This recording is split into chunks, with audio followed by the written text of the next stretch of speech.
Nos vaillantes forces de défense et de sécurité avaient repoussé avec courage les assaillants et terroristes mal intentionnés de l'attaque du 2 septembre 2025 perpétrée à Abalama. À cette date, cette situation se présente comme suit. Au cours de l'attaque du 2 septembre 2025 sur la position de la patrouille GNN et le détachement de sécurisation des tronçons Zender Agadez à Abalama, le bilan est le suivant. Côté ennemi, 2 morts au niveau du détachement, 1 capturé blessé, 4 FM80 récupérés, 4 AK-47, 2 RPG-7, 3 charges RPG-7, 3 roquettes, 1 radio Motorola, plusieurs munitions récupérées, 2 capturés au cours des ratissages des éléments de FAN. Le même jour, la poursuite engagée par le préfet d'Adasmet, les éléments de la garde nationale et de l'UMPP ont pu récupérer un véhicule Tundra. Le 3 septembre 2025, les éléments de la garde nationale et de la gendarmerie nationale, en ratissage, ont pu récupérer 3 assaillants. Côté ami, 1 mort, 5 blessés, dont 1 grave, succombé suite à ces blessures. La réaction des autorités régionales et départementales a été immédiate,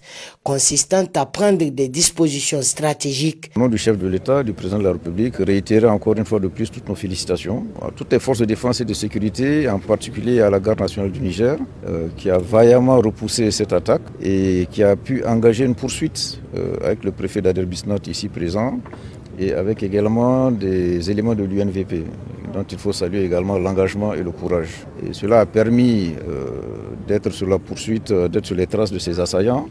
et de pouvoir même récupérer un des véhicules qu'ils étaient obligés d'abandonner. Il y a également un prisonnier qui est actuellement aux soins et 2 autres qui ont été interpellés qui font présentement l'objet d'une enquête. Mais aussi d'apporter un réconfort moral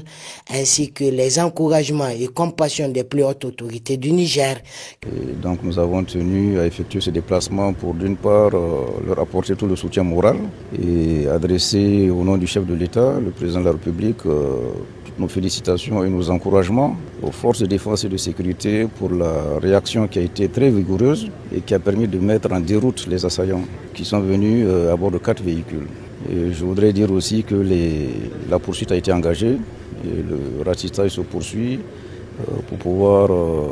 les rattraper et éventuellement les mettre hors d'état de nuire. La mobilisation de tous les acteurs en charge des questions sécuritaires demeure au comble au niveau de la région d'Agadez sous la conduite éclairée du général de division Ibra Boulamaïssa qui œuvre de concert avec l'ensemble de nos FDS, tout corps confondu, avec une détermination farouche pour ramener la quiétude sociale souvent au péril de leur vie afin d'effectuer la mission régalienne à eux confiée, celle d'assurer la défense et l'intégrité du territoire nigérien ainsi que de protection des personnes et de leurs biens.